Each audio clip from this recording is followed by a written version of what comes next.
Dans une conjoncture économique incertaine, les entrepreneurs et dirigeants doivent plus que jamais piloter leur activité avec souplesse et précision. Tension de trésorerie, masse salariale, patrimoine professionnel et personnel. Dans cette série, nos experts vous expliquent concrètement comment anticiper les risques et garder le cap, même en période de turbulence. Soyez les bienvenus, ce podcast est fait pour vous.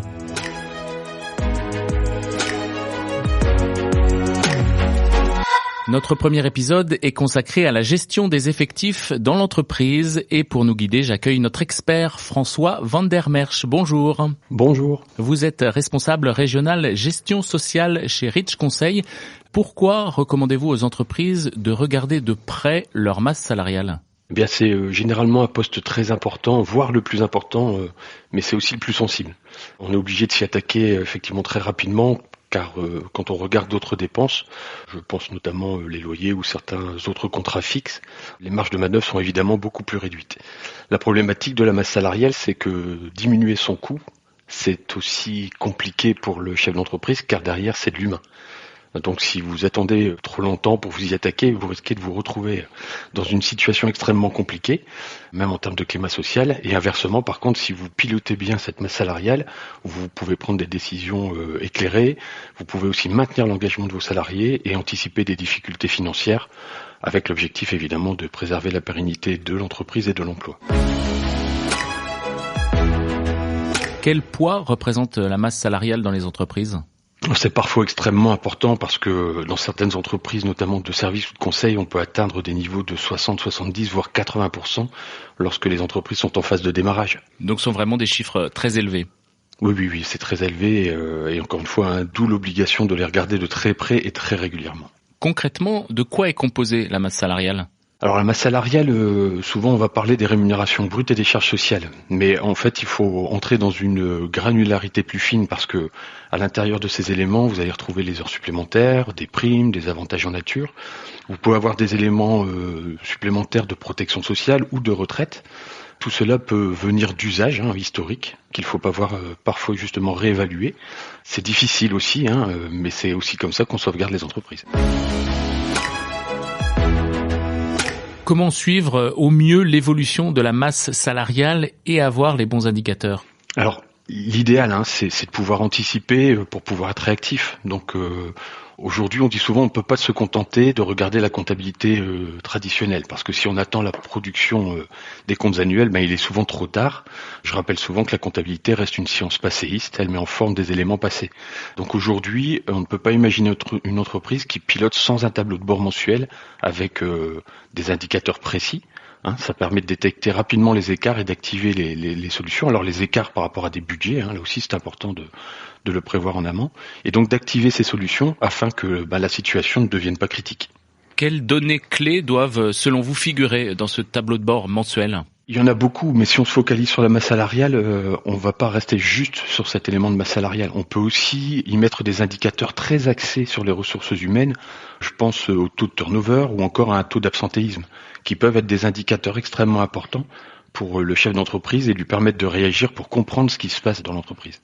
Si on constate une dégradation d'un ou plusieurs de ces indicateurs, quels leviers sont à la disposition des chefs d'entreprise pour piloter la masse salariale ? C'est là où effectivement la palette de leviers elle est très large et elle doit être utilisée progressivement parce que quand on évoque la masse salariale, on ne va pas immédiatement supprimer de l'emploi. C'est vraiment pas l'objectif parce que aucune entreprise ne souhaite en arriver là.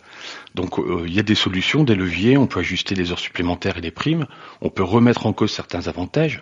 On peut mettre en place, là c'est déjà un peu plus dur, mais de l'activité partielle, voire d'obtenir une diminution collective des salaires avec, c'est possible, une clause de retour à meilleure fortune. On pense toujours à ces leviers extrêmes et l'idée ici est de commencer par des mesures beaucoup moins radicales et toujours préserver l'emploi. François van der Merch, vous évoquiez là à l'instant une diminution collective des rémunérations. Vous avez déjà rencontré ce type de situation ? Oui, et franchement, ça m'a marqué parce que c'était dans un établissement de restauration et les salariés avaient accepté des réductions de rémunération dans une période qui était extrêmement difficile. Et ce qui avait été très déterminant, c'est cette concertation, cette communication transparente que le chef d'entreprise avait mis en place. On avait réuni l'ensemble du personnel autour de la table et on avait pris cette décision. Et cette décision, elle a ensuite été partagée auprès des fournisseurs qui, eux-mêmes se sont mobilisés et ont accepté de participer au redressement en fait de l'entreprise. Ils travaillaient avec cette entreprise depuis des années. Ça montre bien que si on est transparent, on peut permettre une décision collective qui est vraiment possible et qui va mobiliser et coordonner l'ensemble des acteurs pour, encore une fois, parvenir à sauver la société.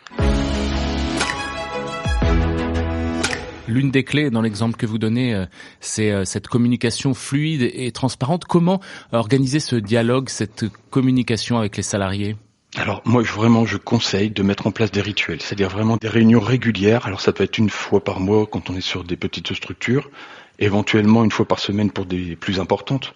Et l'objectif est toujours le même, donner de l'information sur ce qui s'est passé sur la période, partager les expériences positives ou négatives pour pouvoir réagir très vite. Au fond, quels sont les enjeux de cette communication régulière et transparente ? C'est d'impliquer les équipes. C'est vraiment de leur fournir le bon niveau d'information pour qu'elles se sentent associées finalement à la stratégie de l'entreprise qui est mise en place par l'entrepreneur. Il ne faut pas qu'elles aient l'impression de la subir en fait. Il n'y a rien de plus compliqué, par exemple, pour les équipes d'être mis devant le fait accompli d'une décision qui peut être très dure, comme un redressement judiciaire. Et donc, si on informe les salariés, ils vont mieux comprendre sa stratégie et effectivement accepter parfois des ajustements collectifs. Je dis souvent communiquer même quand tout va bien, ça permet de réagir rapidement en période de turbulence et c'est pas un luxe, c'est un outil stratégique. Merci pour vos explications, François Van der Merch. Je rappelle que vous êtes responsable gestion sociale chez Rich Conseil. Merci beaucoup. Et merci pour votre écoute. Dans le prochain épisode du podcast Rich Conseil, nous vous donnons des clés pour bien protéger le patrimoine de votre entreprise.